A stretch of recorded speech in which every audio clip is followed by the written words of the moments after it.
Hi hello everyone, welcome to my channel Srishti tutorial for maths. ನಾನು ಇವತ್ತಿನ ದಿನ Karnataka TET exam 2021 paper 2ರ mathematics questions 103ರಿಂದ 113ವರೆಗೂ ಬರ್ತಕ್ಕಂತಹ ಗಣಿತದ ಕ್ವಶನ್ಸ್ ಅನ್ನ ನಿಮ್ಮ ಜೊತೆ ಹಂಚ್ಕೊಳ್ಳಿಕ್ಕೆ ಬರ್ತಾ ಇದ್ದೀನಿ.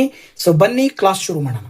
ವಿಡಿಯೋದಲ್ಲಿ ಇದೇ ಕ್ವಶನ್ ಪೇಪರಿನ 91ರಿಂದ 102 ತನಕ ಬರುವಂತ ಕ್ವಶನ್ಸ್ ಅನ್ನ ಡಿಸ್ಕಷನ್ ಮಾಡಿದ್ದೀನಿ. ಸೊ ದಯವಿಟ್ಟು ಯಾರು ವಿಡಿಯೋ ನೋಡಿಲ್ವೋ ಆ ಒಂದು ವಿಡಿಯೋನ ನೋಡಿ ಅಂತ ಹೇಳ್ತಾ ಮುಂದುವರೆದು 103ನೇ ಕ್ವಶನ್ ಬಂದ್ಬಿಟ್ಟು ಗಣಿತಕ್ಕೆ ಸಂಬಂಧಪಟ್ಟಿದ್ದು ಏನ್ ಹೇಳುತ್ತೆ ಅಂದ್ರೆ, ಇಲ್ಲಿ ಒಂದು ಆಯತ ಕೊಟ್ಟಿದ್ದಾರೆ. ಈ ಆಯತ ABCDಯಲ್ಲಿ ಕರ್ಣಗಳು O ಬಿಂದುವಿನಲ್ಲಿ ಛೇದಿಸುತ್ತವೆ. ಕೋನ BOC = 44 ಡಿಗ್ರಿ ಅಂತಿದೆ. ಓಕೆನಾ?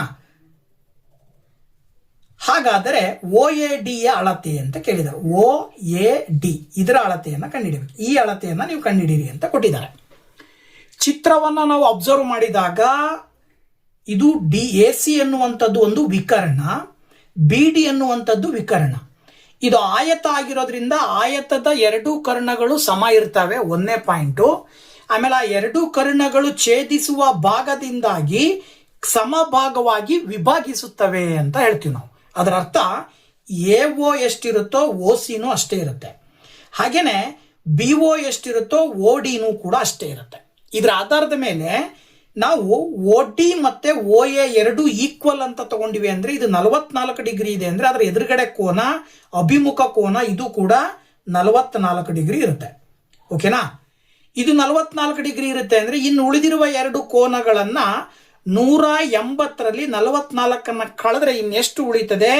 136 ಉಳಿತದೆ. 136ರ ಅರ್ಧಕ್ಕೆ ಸಮ ಇರ್ತವೆ ಪ್ರತಿಯೊಂದು ಕೋನ. ಹಾಗಾಗಿ 136ರ ಅರ್ಧ ಮಾಡಿದ್ರೆ ನೋಡಿ, 2 6 12, 2 8 16 ಎಷ್ಟು ಬರ್ತಾ ಇದೆ? 68 ಡಿಗ್ರಿ ಬರುತ್ತೆ. ಸೊ ಹಾಗಾಗಿ ಇಲ್ಲಿ ನಿಮಗೆ ಕೇಳಿರುವಂತ OAD ಯ ಅಳತೆ ಎಷ್ಟಿರುತ್ತೆ? 68 ಡಿಗ್ರಿ ಇರುತ್ತೆ. ಓಕೆನಾ? ಇನ್ನು ನೆಕ್ಸ್ಟ್ 104ನೇ ಕ್ವಶನ್ ಏನ್ ಹೇಳುತ್ತೆ ಅಂತ ನೋಡೋದಾದ್ರೆ, ಒಂದು ಚತುರ್ಭುಜದ ಕೋನಗಳು 3:5:9:13 ಅನುಪಾತಗಳಲ್ಲಿವೆ. ಆ ಚತುರ್ಭುಜದ ಅತ್ಯಂತ ದೊಡ್ಡ ಕೋನ ಅಂತ ಕೊಟ್ಟಿದ್ದಾರೆ.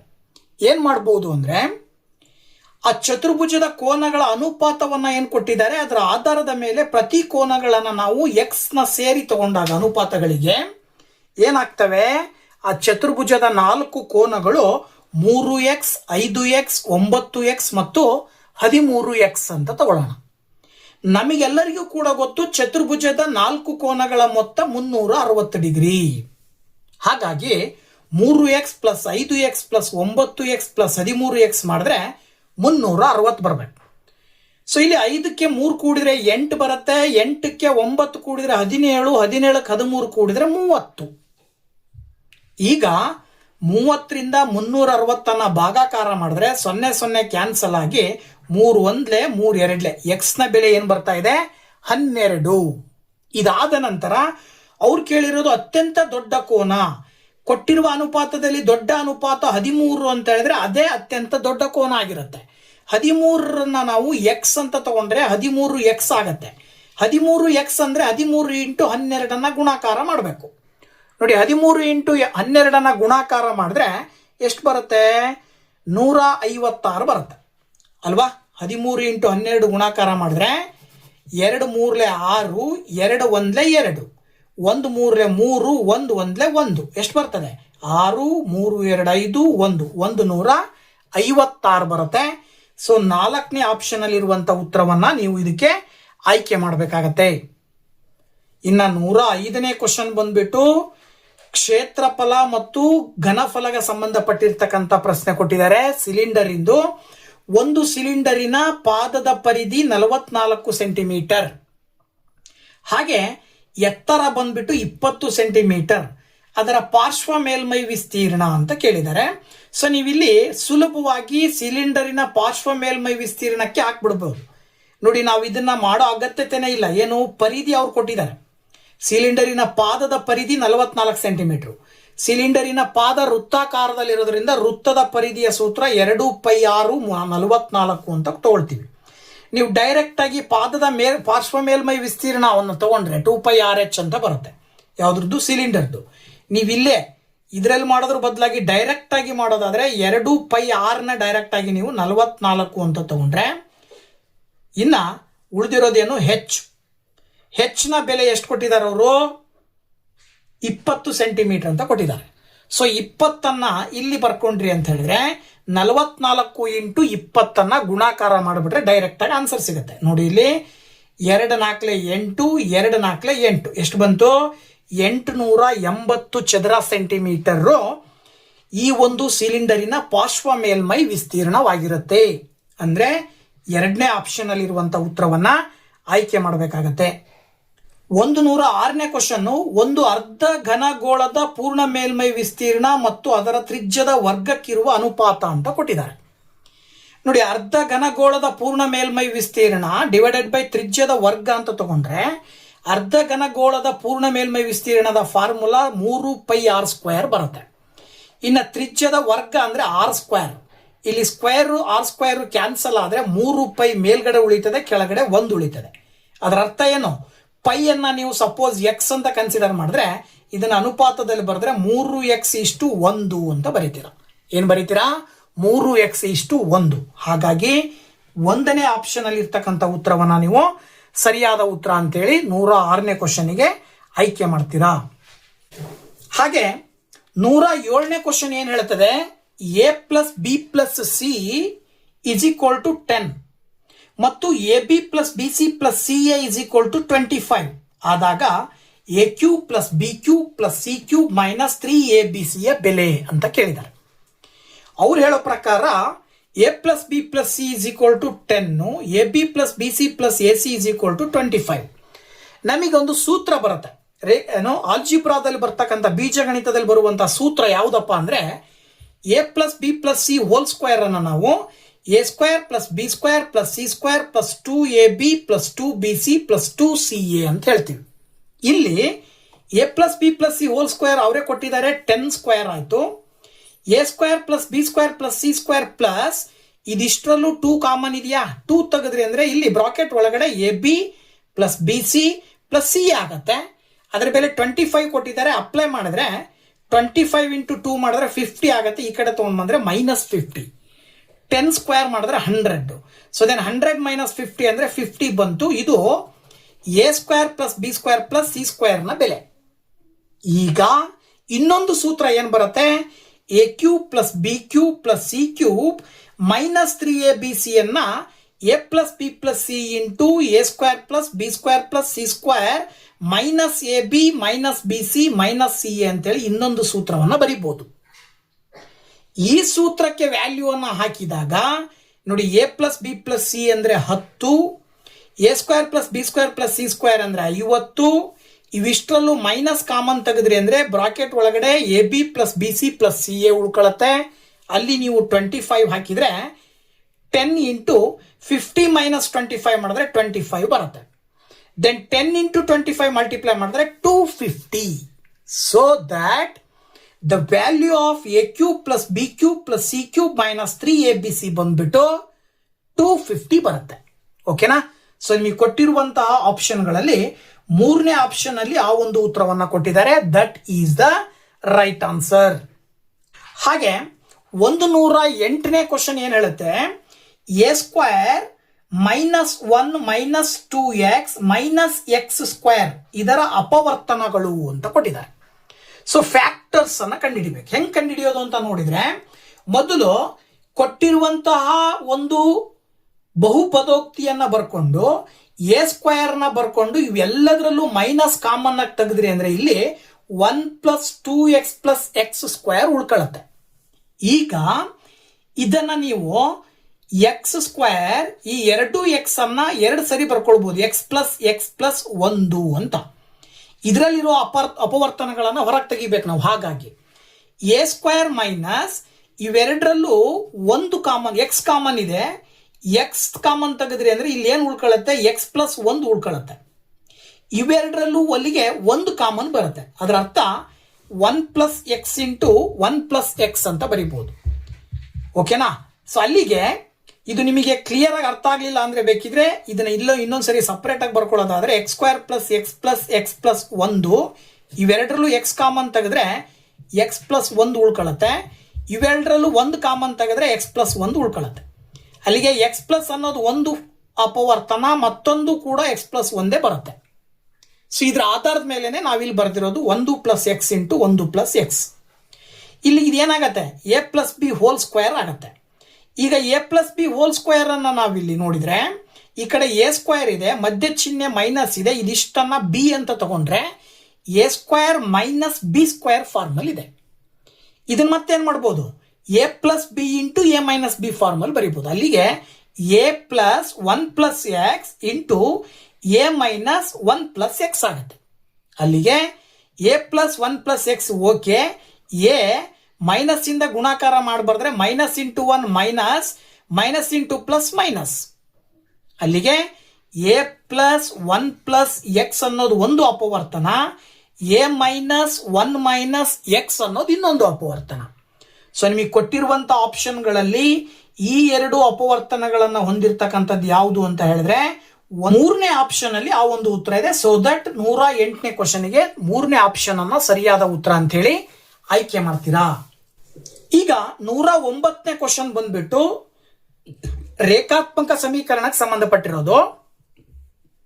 ಜೋಡಿ ರೇಖಾತ್ಮಕ ಸಮೀಕರಣಗಳಾದ 5x plus 2y is equal to 2k ಮತ್ತು 2 into K plus 1 into X plus K y is equal to 3k plus 4 ಇವುಗಳು ಅಪರಿಮಿತ ಪರಿಹಾರಗಳನ್ನು ಹೊಂದಿದ್ದರೆ ಕೇನ ಬೆಲೆ ಅಂತ ಕೊಟ್ಟಿದ್ದಾರೆ. ನೋಡಿ, ಇಲ್ಲಿ ನಾವೇನ್ ಮಾಡಬೇಕಾಗತ್ತೆ ಅಂದ್ರೆ ಸಹಗುಣಕಗಳ ಸಂಬಂಧಗಳ ಆಧಾರದ ಮೇಲೆ ಇದನ್ನ ಸಾಲ್ವ್ ಮಾಡಬೇಕು. ನೋಡಿ, ಕೊಟ್ಟಿರುವ ಎರಡು ಸಮೀಕರಣಗಳನ್ನ ಒಂದು 5x plus 2y is equal to 2k, ಇನ್ನೊಂದು 2 into K plus x plus K y is equal to 3k plus 4. ಅದನ್ನ ಸಾಮಾನ್ಯ ರೂಪದಲ್ಲಿ ಬರ್ಕೊಳ್ಬೇಕು ಅಂದ್ರೆ 2k ಅನ್ನ ಈ ಕಡೆ ತಗೊಂಡ್ಬರ್ಬೇಕು, ಇಲ್ಲಿ ಇದನ್ನ ಈ ಕಡೆ ತಗೊಂಡ್ಬರ್ಬೇಕು. ಆಗ 5x plus 2y minus 2k is equal to 0 ಆಗತ್ತೆ. ಈ ಕಡೆ 2 into K plus 1 plus K Y minus K plus 1 X ಬರ್ಬೇಕಲ್ವಾ ಇಲ್ಲಿ, plus K Y minus 3 into K plus 4 is equal to 0 ಅಂತ ಆಗತ್ತೆ. ಈಗ ಎಕ್ಸ್ ನ ಸಹಗುಣಕವನ್ನ a1, ವೈ ನ ಸಹಗುಣಕವನ್ನ b1, ಸಾಮಾನ್ಯ ಸಂಖ್ಯೆಯನ್ನ c1 ಅಂತ ತಗೊಳ್ತೀರಾ. ಇನ್ನು ಎರಡನೇ ಸಮೀಕರಣದಲ್ಲೂ ಹಾಗೇನೆ ಎಕ್ಸ್ ನ ಸಹಗುಣಕ a2, b2, c2. ನಮಗೆ ಸಹಗುಣಕಗಳ ಸಂಬಂಧದ ಒಂದು ರೇಷಿಯೋ ಏನ್ ಹೇಳುತ್ತೆ ಅಂದ್ರೆ a1 by a2 equal to b1 by b2 equal to c1 by c2 ಆಗಿತ್ತು ಅಂತ ಹೇಳಿದ್ರೆ ಅವಾಗ ಏನಾಗಿರುತ್ತೆ ಅಂದ್ರೆ ಅಪರಿಮಿತ ಬೆಲೆಗಳು ಬರ್ತವೆ. ಅಪರಿಮಿತ ಪರಿಹಾರಗಳು ಬರೋದು ಯಾವಾಗ ಅಂದ್ರೆ a1 by a2 equal to b1 by b2 equal to c1 by c2 ಆಗಿರಬೇಕು. ಅದ್ರ ಪ್ರಕಾರ a1 ಅಂತ ಹೇಳಿದ್ರೆ ಇಲ್ಲಿ 5 ಡಿವೈಡೆಡ್ ಬೈ a2 ಅಂತ ಹೇಳಿದ್ರೆ 2 into K plus 1 is equal to b1 ಅಂತ ಹೇಳಿದ್ರೆ 2 ಡಿವೈಡೆಡ್ ಬೈ b2 ಅಂತ ಹೇಳಿದ್ರೆ k is equal to minus 2k divided by 3k plus 4 ಅಂತ ತಗೊಳ್ತೀರಾ. ಇವು ಮೂರು ಸಹ ಸಂಬಂಧಗಳಲ್ಲಿ ಎರಡನ್ನ ನೀವು ಆಯ್ಕೆ ಮಾಡಿದ್ರೆ, ಇವೆರಡನ್ನ ಓರೇ ಗುಣಾಕಾರ ಮಾಡಿದ್ರೆ 5 into k is equal to 2 2 4k plus 2 2 4 into 1 4 ಬರುತ್ತೆ. 4k ನ ಈ ಕಡೆ ತಗೊಂಬಂದ್ರೆ ಮೈನಸ್ 4k ಆಗತ್ತೆ, ಅಲ್ಲಿಗೆ ಕೆ ಅಂತ ಉಳ್ಕೊಳ್ಳುತ್ತೆ. ಇಲ್ಲಿ ಕೆ ನ ವ್ಯಾಲ್ಯೂ ಬಂದ್ಬಿಟ್ಟು 4 ಬರುತ್ತೆ. ಓಕೆನಾ? ಹಾಗಾಗಿ ನೀವು ಕೆ ನ ವ್ಯಾಲ್ಯೂ 4 ಆಪ್ಷನ್ 2ರಲ್ಲಿದೆ. That is the right answer. Okay, so ನೋಡಿ 110ನೇ question, X cube minus A square into X plus 2 ಇದರ ಅಪವರ್ತನವು ಎಕ್ಸ್ ಮೈನಸ್ ಎ ಆದರೆ ಎ ನ ಬೆಲೆ ಅಂತ ಕೇಳಿದ್ದಾರೆ. ಸೊ ಇದನ್ನ ಹೇಗೆ ಮಾಡಬಹುದು ಅಂತಕ್ಕಂಥದ್ದನ್ನು ಸ್ವಲ್ಪ ನಾವು ನೋಡಿದ್ರೆ, ಕೊಟ್ಟಿರುವಂತಹ ಬಹುಪದೋಕ್ತಿಯಲ್ಲಿ ಎಕ್ಸ್ ಮೈನಸ್ ಎ ನ ನಾವು 0 ಅಂತ ತಗೊಂಡ್ರೆ ಅಪವರ್ತನವನ್ನ, ಅಲ್ಲಿಗೆ ಎಕ್ಸ್ ನ ಬೆಲೆ ಎ ಬರುತ್ತೆ. ನೀವು ಎಕ್ಸ್ ಇರುವ ಜಾಗದಲ್ಲಿ ಎ ಹಾಕಿದಾಗ A cube minus A square into A plus 2 ಆಗುತ್ತೆ. A cube minus A square into A ಮಾಡಿದ್ರೆ ಎ ಕ್ಯೂಬ್ ಆಗುತ್ತೆ ಆಕ್ಚುಲಿ, ಪ್ಲಸ್ ಎ ಪ್ಲಸ್ 2 ಅಂತ ತಗೊಳ್ತೀರಾ. ಕೆಳಗೆ ಕೊಟ್ಟಿರುವ ಯಾವ ಬೆಲೆಯನ್ನ ಹಾಕಿದಾಗ 0 ಬರುತ್ತೆ, ನಮಗೆ ಉತ್ತರ 0 ಬರಬೇಕು. ಸೊ ಉತ್ತರ 0 ಯಾವಾಗ ಬರುತ್ತೆ ಅಂತ ನಾವು ಟ್ರೈ ಮಾಡಿದಾಗ ಮೊದಲನೇ ಆಪ್ಷನ್ ಮೈನಸ್ 2 ತಗೊಂಡ್ರಿ ಅಂದ್ರೆ ಮೈನಸ್ 2 ಕ್ಯೂಬ್ ಮಾಡಿದ್ರೆ -8 ಬರುತ್ತೆ. -8 ಇಲ್ಲಿ ಮೈನಸ್ ಬರ್ತದೆ, ಪ್ಲಸ್ ಇಂಟು ಮೈನಸ್ -2 ಬರ್ತದೆ, +2.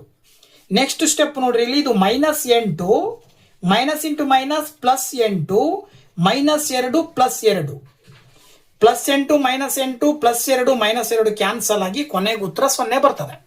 ಅಂದ್ರೆ ಈ ಪ್ರಶ್ನೆಗೆ ಮೊದಲನೇ ಆಪ್ಷನ್ ಸರಿಯಾದ ಉತ್ತರ. ಸೊ ನೆಕ್ಸ್ಟ್ 111ನೇ ಕ್ವಶನ್, ಅದು ಕೂಡ ಬಹುಪದೋಕ್ತಿಗೆ ಸಂಬಂಧಪಟ್ಟಿದ್ದು. x³ - 5x² + 3x + 1 ಬಹುಪದೋಕ್ತಿಯನ್ನು x² - 2 ನಿಂದ ಭಾಗಿಸಿದಾಗ ದೊರಕುವ ಶೇಷವು ಅಂತ ಕೇಳಿದ್ದಾರೆ. ಸೊ ಇದನ್ನ ಏನ್ ಮಾಡಬೇಕು ಅಂತ ಹೇಳಿದ್ರೆ ನೋಡಿ, ಇಲ್ಲಿ x² - 2ರಿಂದ ಇದನ್ನು ಭಾಗಾಕಾರ ಮಾಡಬೇಕು. ಈ ರೀತಿ ಭಾಗಲಬ್ಧ ವಿಧಾನದಲ್ಲಿ ಮಾಡ್ತೀವಿ ನಾವು. ಹೆಂಗ್ ಮಾಡೋದು, ಇಲ್ಲಿರುವ ಮೊದಲನೇ ಪದವನ್ನು ತಗೊಳ್ಬೇಕು. ಈ x³ ಬರಬೇಕು ಅಂದ್ರೆ x² ಗೆ ಯಾವ ಸಂಖ್ಯೆಯಿಂದ ಗುಣಿಸ್ಬೇಕು. x³ ಇದ್ದಿದ್ದು x² ಇದ್ದಿದ್ದು x³ ಆಗಬೇಕು ಅಂದ್ರೆ x ನಿಂದ ಗುಣಿಸ್ಬೇಕಾಗತ್ತೆ. x² × x ಮಾಡಿದ್ರೆ x³ ಬರುತ್ತೆ. ಹಾಗೆ ಈ -2ರಿಂದ x ಅನ್ನ ಗುಣಿಸಿದ್ರೆ -2x ಬರ್ತದೆ. ಓಕೆನಾ. ಈಗ ನೀವು ಸಾಮಾನ್ಯ ವಿಧಾನದಲ್ಲಿ ಭಾಗಾಕಾರ ಮಾಡಬೇಕಾದ್ರೆ ಹೆಂಗೆ ಕಳಿತೀರೋ ಆ ರೀತಿ ಕಳೆದಾಗ ಚಿಹ್ನೆಗಳು ಚೇಂಜ್ ಆಗ್ತವೆ. x³ ಕ್ಯಾನ್ಸಲ್ ಆಗುತ್ತೆ. 5x² ನ ಸಹಗುಣಕ 5x² ನ ಒಂದು ಪದ ಇಲ್ಲಿ ಇಲ್ಲದೆ ಇರೋದ್ರಿಂದ 5x² - 5x² ನ ಹಾಗೆ ಬರ್ಕೊಳ್ತೀರಿ, ಪ್ಲಸ್ ಈ 2x, ಹಾಗೇನೆ ಇಲ್ಲೇನು 2x ಅಂದ್ರೆ ಇದು 3 2 ಕೂಡಿದ್ರೆ 5x ಆಗುತ್ತೆ, +1. ಮುಂದಿನ ಸ್ಟೆಪ್ ಮತ್ತೆ 5x² ಅನ್ನ x² ಇಂದ ಭಾಗಾಕಾರ ಮಾಡಿದ್ರೆ -5 ಬರುತ್ತೆ. ಸೊ x² × -5 ಮಾಡಿದ್ರೆ -5x² minus into minus plus 2 5 10x, ಸರಿ ಬರೀ 10 ಅಂತ ತಗೊಳ್ತೀರ. ಇಲ್ಲಿ ಮತ್ತೆ ಮೈನಸ್ ಮಾಡಿದಾಗ ಚಿಹ್ನೆ ಪ್ಲಸ್ ಆಗತ್ತೆ, ಈ ಚಿಹ್ನೆ ಮೈನಸ್ ಆಗತ್ತೆ. 5x² ಕ್ಯಾನ್ಸಲ್ ಆಗತ್ತೆ. ಇಲ್ಲಿ ಉಳಿದಿರೋದು 5x, ಇಲ್ಲಿ ಉಳಿದಿರೋದು -9 -10 + 1 ಅಂದ್ರೆ -9 ಬರುತ್ತೆ. ಓಕೆನಾ. ಏನ್ ಬಂತು ಆನ್ಸರು? 5x - 9. ಇದ್ರ ಮುಂದುವರಿದ ಭಾಗ ಮಾಡಕ್ ಬರೋದಿಲ್ಲ ಅಲ್ಲಿ. ಹಾಗಾಗಿ ಶೇಷ ಎಷ್ಟು ಉಳಿತದೆ ಅಂತ ಕೇಳಿದರೆ, ಸೊ ಶೇಷ ಬಂದ್ಬಿಟ್ಟು 5x - 9. ಆಪ್ಷನ್ 1ರಲ್ಲಿರುವಂತಹ ಉತ್ತರವನ್ನ ಆಯ್ಕೆ ಮಾಡಬೇಕು. ಇನ್ನ 112ನೇ ಕ್ವಶನ್, ಕೊಟ್ಟಿರುವ ಚಿತ್ರದಲ್ಲಿ ABC ಒಂದು ಲಂಬಕೋನ ತ್ರಿಭುಜವಾಗಿದೆ. ಓಕೆನಾ. ಕೋನ B ಲಂಬಕೋನವಾಗಿದೆ. BD is perpendicular to AC. BD ಅನ್ನೋದು AC ಗೆ ಪರ್ಪೆಂಡಿಕ್ಯುಲರ್ ಆಗಿದೆ. AD ಬಂದ್ಬಿಟ್ಟು 5 ಸೆಂಟಿಮೀಟರ್ ಅಂತೆ, DC ಬಂದ್ಬಿಟ್ಟು 2 ಸೆಂಟಿಮೀಟರ್. BC ಯ ಉದ್ದ ಅಂತ ಕೇಳಿದ್ದಾರೆ. ಈ ಉದ್ದವನ್ನ ಕಂಡುಹಿಡಿಬೇಕು. ಸೊ ಈ ಉದ್ದವನ್ನ ಕಂಡುಹಿಡಿಬೇಕು ಅಂದ್ರೆ ಮೊದಲು ನೀವು BD ಯನ್ನ ಕಂಡುಹಿಡ್ಕೋಬೇಕು. ಸೊ BD ಯಾವಾಗ ಬರುತ್ತಪ್ಪ ಅಂತ ಹೇಳಿದ್ರೆ, ನಮಗೆ ಸಾಮಾನ್ಯವಾಗಿ ಒಂದು ಪ್ರಮೇಯದ ಆಧಾರದ ಮೇಲೆ ತ್ರಿಭುಜ ABC ನಲ್ಲಿ BD ಯು AC ಗೆ ಲಂಬವಾಗಿತ್ತು ಅಂತ ಹೇಳಿದ್ರೆ BD ನ ವರ್ಗವು AD ಮತ್ತೆ DC ಗೆ ಇಂಟು ಆಗಿರುತ್ತೆ, ಪ್ರಾಡಕ್ಟ್ ಗೆ ಸಮ ಇರುತ್ತೆ. ಹಾಗಾಗಿ BD² = AD × DC ಅಂತ ತಗೊಂಡ್ರೆ BD² = AD ಅಂತ ಹೇಳಿದ್ರೆ 5, DC ಅಂದ್ರೆ 2, ಅಲ್ಲಿಗೆ 10 ಬರುತ್ತೆ. BD ಗೆ ಸ್ಕ್ವೇರ್ ಕ್ಯಾನ್ಸಲ್ ಮಾಡಿದ್ರೆ BD ಈ ಕಡೆ √10 ಬರುತ್ತೆ. ಓಕೆನಾ. ಸೊ ಈಗ BC² ನಮಗೆ ನೆಕ್ಸ್ಟ್ ಪೈಥಾಗೋರಸ್ನ ಥಿಯರಮ್ ಅನ್ನು ಬಳಸಿದ್ರೆ, ತ್ರಿಭುಜ ABC ನಲ್ಲಿ ಕೋನ B 90 ಡಿಗ್ರಿ ಇರೋದ್ರಿಂದಾಗಿ ಲಂಬಕೋನದ ಪ್ರಮೇಯ ಪೈಥಾಗೋರಸ್ನ ಪ್ರಮೇಯದ ಆಧಾರದ ಮೇಲೆ BC² + AB² = AC² ಅಂತ ಹೇಳ್ತೀವಿ ನಾವು. ಅಲ್ಲಿಗೆ BC² = BD², ಓಕೆನಾ, BD² + CD² ಅಂತ ತಗೊಳ್ತೀವಿ.